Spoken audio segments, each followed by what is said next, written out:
Now, I'm sure I've mentioned it before, but there's a local handyman that we've been using to do jobs around our house in Gurrenkeedle. Not least as we often leave it for a number of months at a time, and it needs a degree of looking after. Now, he's very slow but very thorough, and he's somewhat sent to Coventry, or Tangerang Banton as I call it, by the local community, because he's borrowed money from everybody and never paid it back. Apparently he's even borrowed money from the bank, and when the banks come round to collect it, he goes into hiding. So anyway, we've sort of given him a chance, and we've been actually very happy with the work he's done. He clearly didn't know plumbing. He spent a whole day on some small plumbing jobs, but you know, in terms of garden things and practical things with wood, he's very good. The other thing is he's quite artistic, quite good at carving and painting and things like that. So he's repainted and touched up our statues, and we've been very, very happy with him. But last time when we asked him to do some work, it required buying some materials. So my wife gave him enough money to buy as many materials as we thought it could possibly take, and some money for his taxis to where he'd buy the materials from, or cars where he'd buy the materials from. So, you know, it wasn't a lot of money in Western terms, but in Indonesian terms it was quite a lot of money. Anyway, as the job was coming near to being finished, he didn't have the money to repay us, and we asked where it was, and we kept getting all sorts of stories, like lost his wallet, and as though that's any business of ours, you know. And anyway, the stories were getting more and more bizarre, until we said, look, you need to write this down and give us all the receipts so that we can see. Now, as it happened, the money that was missing was only about $14 or so it wasn't a big deal. In fact, that's what we pay him for 2 days' work. Well, we always leave him. I know it sounds like nothing, but that is the wage rate. We always leave him like $7 to look after the place. So it equated to 1 day's work, so it wasn't really a problem for us. And we thought we'd nipped in the bud his playing games with us as a result. Now, when I came back this time, and to a certain degree it's like every time with him, I noticed that it didn't seem like he'd looked after the place or done any work. And then a few days after we got back, he came and started making a big point of showing us that he was doing work. Well, you know, I guess to a certain degree that's human nature. It's not how I'd behave. Anyway, this time after doing the work, he then came to us and asked for some money for 3 days. Well, this is his house here. He's hiding inside it now because he came and asked us for what's only the equivalent of another $14. But yeah, he asked us for the equivalent of $14 and said it was just for 3 days. Well, he's not been seen since. And as you can see, he's hiding inside the house because he's too frightened of me. Nor did he go to pray on Friday at the masjid, which he always does. Now, I don't know about you, but I find this pretty incredible, given that he's already alienated all the other neighbours. Why would he choose to go out of his way to alienate us? It's almost as though some people have a self-destruct button, isn't it? As though some people just feel that nobody likes them, so they're determined to make nobody like them. And here's my friend that you often see. Yeah. So, I don't know what to say, you know. even not going to pray on a Friday. So he knows he's done wrong. He knows he's done wrong. But he's not man enough to admit it. And is there a parable to this? Well, I think there is. Because, the longer it goes on, the more I think that our supposed betters and leaders are just like this. They're children. They're children. They're not prepared to own up for their wrong deeds. They ask us to support them unconditionally, no matter how bad they are. And if we should ever turn against them, they use the full power of the state against us, when all we're saying is, well, we didn't agree with that little bit. But yeah, they're prepared to imprison us, call us liars, censor us. All these things that the state can do because we simply voiced some opposition to what was clearly wrongdoing.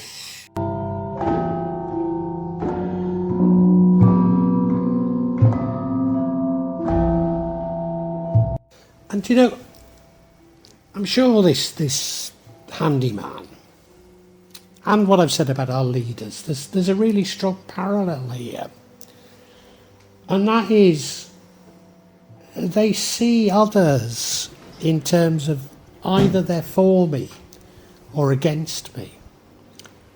So if they're for me, I will push them so hard that, as in the case of the handyman, I have no trust in him whatsoever. Couldn't possibly be a friend of his.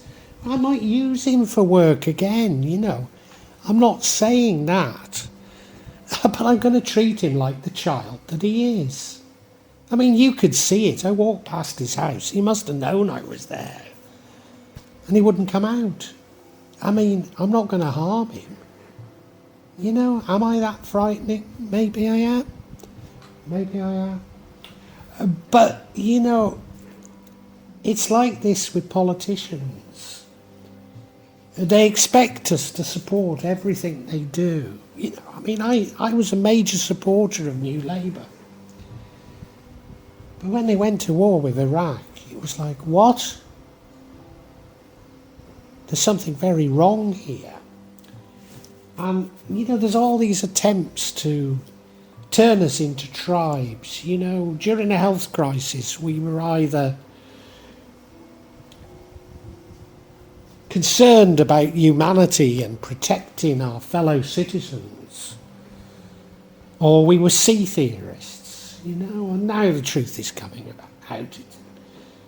It's almost the opposite was true, isn't it, Well, there's a conflict at the moment in the Middle East. I don't think I'm allowed to say the words. But, there's two different religions involved, supposedly. It's nothing to do with religion, it's to do with oil.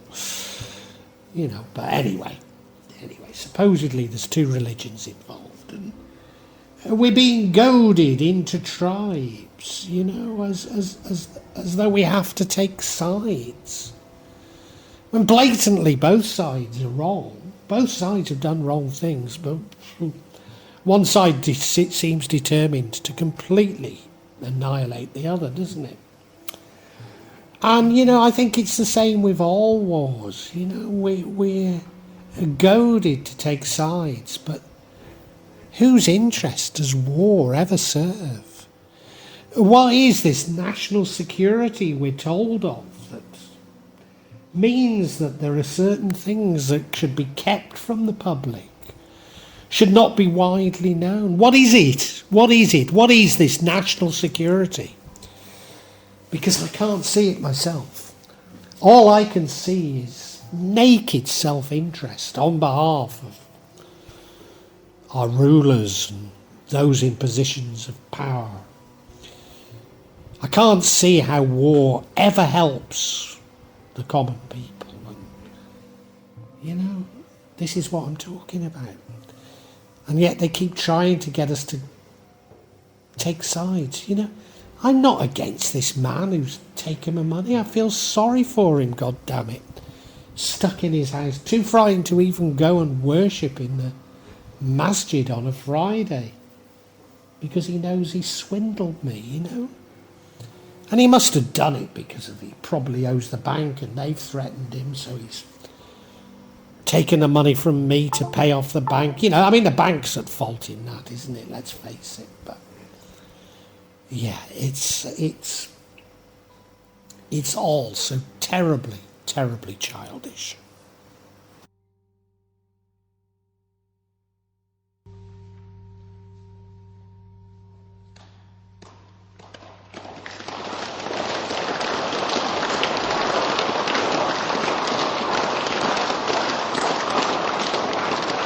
Now, if you follow me, you'll be well aware that we bought a lovely kitten. I bought a lovely kitten for my wife that we christened Moochie. In part, it was to replace Lucky, who was never ours. It was just a neighbour's cat who used to come and visit us, but who died in somewhat mysterious circumstances. Anyway, we loved Lucky very much. So I bought Moochie for my wife, and we're getting on very well with her. We love her so much. And my nephew, who you can see here, playing a bit rough with her, hit her today. And anyway, she's hiding a bit. It shocked her, Well, at the same time that we bought Moochie, I bought Moochie for my wife, we also bought an even younger kitten for him. And it would seem that this kitten isn't thriving because she's clearly frightened. She's not growing at all, and her voice isn't getting any stronger. And I think she's going inside herself. I don't know if she'll live even. Did we do the wrong thing? Maybe we did, It's playing on my mind a little, as you can tell, but why I'm telling you this is that, I was talking about wars, but it doesn't have to be as dramatic as that. It could simply be the health crisis. But everything we get from governments now seems to be designed to scare us. It's fear porn. Seems to be designed to distract us, to make us not thrive like this poor kitten, you know what I mean? It's almost as though they themselves are waging war on humanity. Now, I'm not accusing them of consciously doing that, but that's how it feels. And you look at the massive increase in what is seen as mental illness, massive illness in psychological problems, and surely it's related to what I call this fear porn.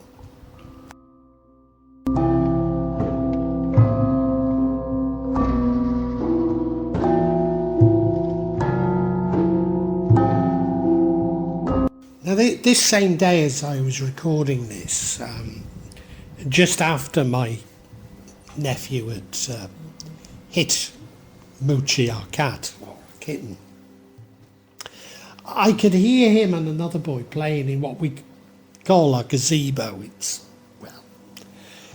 We call it a gazebo, let's put it like this. It's a sort of shelter made of bamboo. But I could hear they were being a bit rough, and it's only bamboo. Quite regularly we have to pay this handyman to repair it. And so I thought, well, I'll go and tell them off about it. Just tell them to play nicer, And the little boy he was playing with me, he always has a sly look about him. And instead of just saying sorry, they walked on, he looked at me, and then, like I was no longer his friend. And then they walked off away from the gazebo. So, very like this that I'm talking about, you're either for us or against us. Now, I've seen him have a sly look before, and I don't know about you, but when I was first at school, we used to discriminate against children that had that sort of sly look, as though they were trouble. I don't know if that was right to do that or not, but he's got it. And I think it must come from his father. I know that there's something wrong in the family, Like most Indonesian males, when their wife starts getting a little bit older, they lose all interest in them. And he's got a reputation for sort of can you believe this? Stroking other women. He's clearly got some sort of frustration, but it's of his own making because he's got a wife. And so I can't help but feel that the father is behind this little boy's, both his sly look and his, I don't know, somewhat aggressive. Aggressive's putting it too strongly. Slightly rough behaviour. And maybe at least a part of my nephew's slightly rough behaviour comes from this. Could it be the same with our betters? With our leaders? After all, there's plenty of evidence of traumatisation in the English public school system. I mean, you look at people like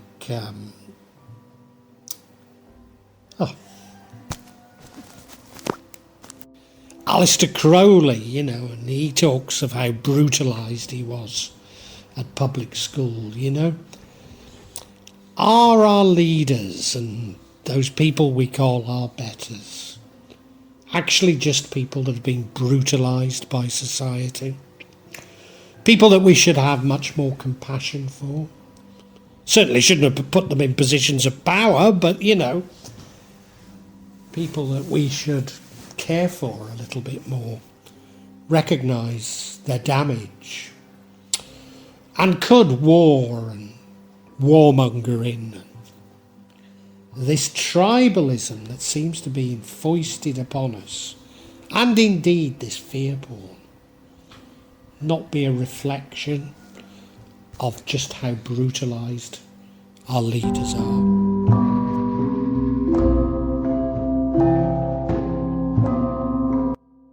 One of the things that got me thinking in this way is there's a tarot card, the Five of Swords, which means winning at all costs.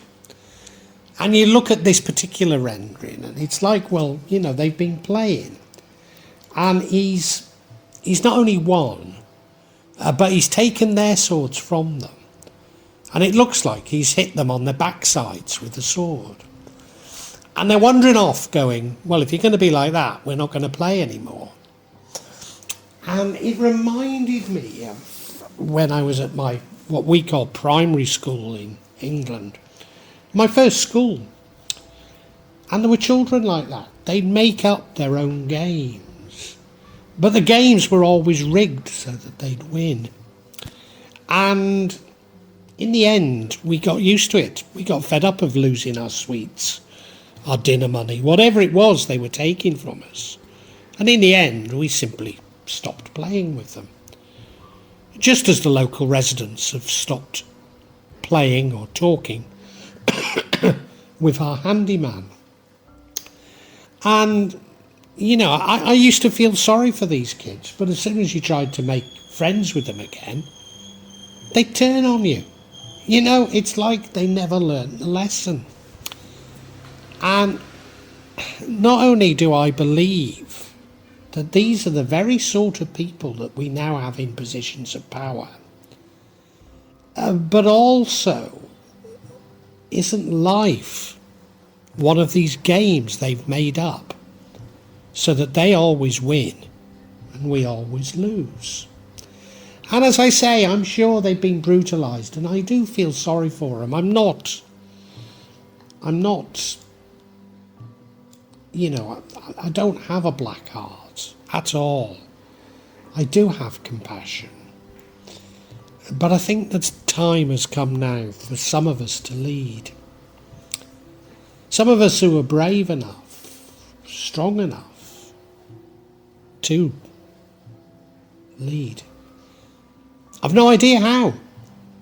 I mean, yes, I've run companies, I've been in positions somewhat of leadership before, but I'm feeling an even greater call now. And I've no idea how I should do it, but some of us have to, don't we? Some of us have to say enough is enough. We've seen through it. You've gone too far. Now let's try and put the world right.